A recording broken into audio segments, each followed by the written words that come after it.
नमस्कार दोस्तों स्वागत है आपका मेरे इस YouTube चैनल पे। और आज की इस वीडियो में हम बात करेंगे आदित्य विजन के बारे में। दोस्तों आदित्य विजन एक इलेक्ट्रॉनिक स्टोर है और ये कंपनी बिहार से स्टार्ट होकर झारखंड और आज की डेट में यूपी में अपने बिजनेस को बहुत अच्छे तरीके से एक्सपेंड कर रही है। अगर हम इस बिजनेस का परफॉर्मेंस देखें तो पिछले कई क्वार्टर से पिछले कुछ सालों से ही कंपनी बहुत कंसिस्टेंट तरीके से अपने बिजनेस को ग्रो कर रही है। इनके स्टोर में यही आपका इलेक्ट्रॉनिक आइटम जैसे आपका AC हो गया, फ्रिज हो गया, टीवी, सेल फोन, यही सब आइटम इनके स्टोर्स में रहते हैं। और इनका Q1 का जो बिजनेस रहता है मोस्टली ACs वगैरह बेच के इनका सेल्स ज़्यादा करके आता है।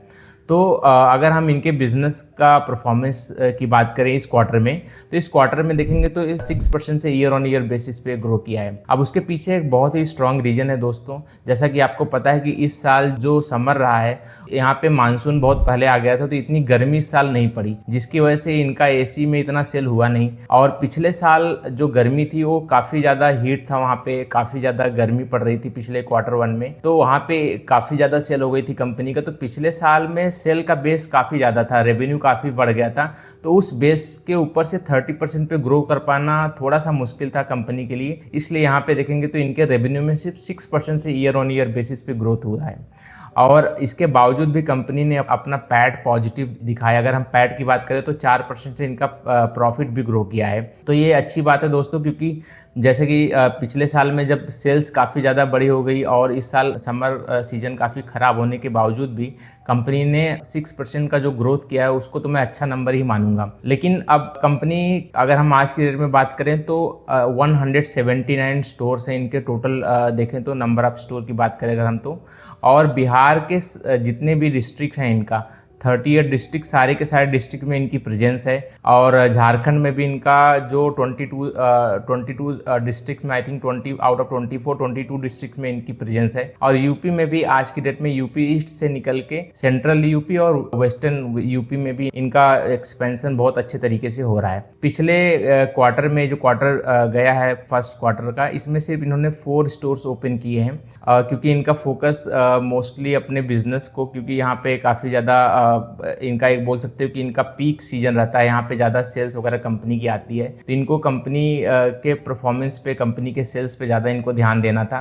तो इसलिए यहाँ पे स्टोर ओपनिंग थोड़ा सा कम रहता है। Q1 में हमेशा ही कम स्टोर्स ओपन करते हैं, लेकिन आने वाले टाइम के लिए उन्होंने 20 से 25 स्टोर ओपन करने का गाइडेंस दिया है। तो इस साल के एंड होते होते 200 स्टोर्स इनके आराम से ओपन हो जाएंगे। तो अगर मैं इनके कॉन कॉल की बात करूँ तो कॉन कॉल में एनालिस्ट की तरफ से बहुत सारे सवाल इन्वेंट्री को लेके पूछे गए कि आपकी तो काफ़ी सारी इन्वेंट्री बच गई होगी, क्योंकि आपने बहुत सारे पैसे इन्वेंट्री में इन्वेस्ट किए थे, काफ़ी ज़्यादा ACs वगैरह आपके स्टोर्स में पड़ी होंगी, तो उनका क्या करेंगे आप? वो तो आपके लिए नुकसान हो जाएगा, आपको डिस्काउंट में बेचना पड़ेगा। तो मैनेजमेंट का यही कहना था कि हमें कोई प्रॉब्लम नहीं है, क्योंकि हमारे पास स्टोर्स भी ज़्यादा हो गए हैं पिछले साल के कंपैरिजन में, और हमें कोई प्रॉब्लम नहीं इन्वेंट्री की। अब हमें ऐसा नहीं कि AC का जो सेल है वो सिर्फ पहले क्वार्टर में ही होता है, अभी जो इस क्वार्टर में भी जुलाई अगस्त सितंबर तक में भी AC की सेल्स होती हैं, क्योंकि हमारे नंबर ऑफ स्टोर बढ़ भी गए हैं, तो हमें हर स्टोर्स में तो AC रखने पड़ेंगे। और ये जो 7-8 ब्रांड के हमारे पास AC होते हैं, तो हर ब्रांड के 1-2 AC तो हमारे हर स्टोर्स में रखने ही पड़ेंगे इन्वेंट्री, ताकि कस्टमर आए तो उसको इन्वेंट्री वहाँ पे मिले। बाकी आने वाले क्वार्टर के लिए इनको सवाल पूछा गया कि अब तो आप अपना गाइडेंस मिस कर दोगे, क्योंकि पहला क्वार्टर जो आपका एक सबसे अच्छा क्वार्टर होता है हर फाइनेंशियल ईयर का, तो वहाँ पे आपकी सेल्स काफ़ी डाउन हो गई। लेकिन कंपनी का यही कहना था कि हाँ, हमारा सेल तो डाउन हो गया है, लेकिन आने वाले क्वार्टर के लिए हम काफ़ी पॉजिटिव हैं, क्योंकि हमें इसका फ़ायदा मिलेगा कि ये जो अच्छी रेन हुई है इस बार, जो मानसून अच्छे तरीके से हुआ है, तो अगर मैं, क्योंकि इनका प्रेजेंस जो है रूरल इंडिया में ज़्यादा है, जहाँ पे देखेंगे तो ये जो लोगों की इनकम है मोस्टली वो बहुत ज़्यादा रूरल इकोनॉमी पे डिपेंड करती है। अगर वहाँ पे ज़्यादा करके ये धान की फसल अच्छी हो गई या गेहूं की फसल अच्छी हो गई, तो लोगों के हाथ में पैसा आता है, और पैसा आता है तो फिर उनकी स्पेंडिंग भी बढ़ती है। तो मैनेजमेंट का यही कहना है, क्योंकि मानसून अच्छा हो गया था, अच्छा हो गया इस बार, इसलिए यहाँ पे देखेंगे तो ये जो कस्टमर्स हैं हमारे बिहार, यूपी और झारखंड में, यहाँ के लोगों की फसल अच्छी होगी तो पैसे आएंगे, तो वहाँ पे स्पेंडिंग भी इनकी बढ़ेगी और उसका फ़ायदा हमारे बिजनेस को भी मिलेगा। तो आने वाले क्वार्टर में हमारे नंबर अच्छे आएंगे। बाकी फेस्टिवल्स भी आते हैं अभी Q2, Q3 और Q4 में, जहाँ पे वहाँ पे भी कंपनी का सेल्स काफ़ी ज़्यादा बढ़िया आता है।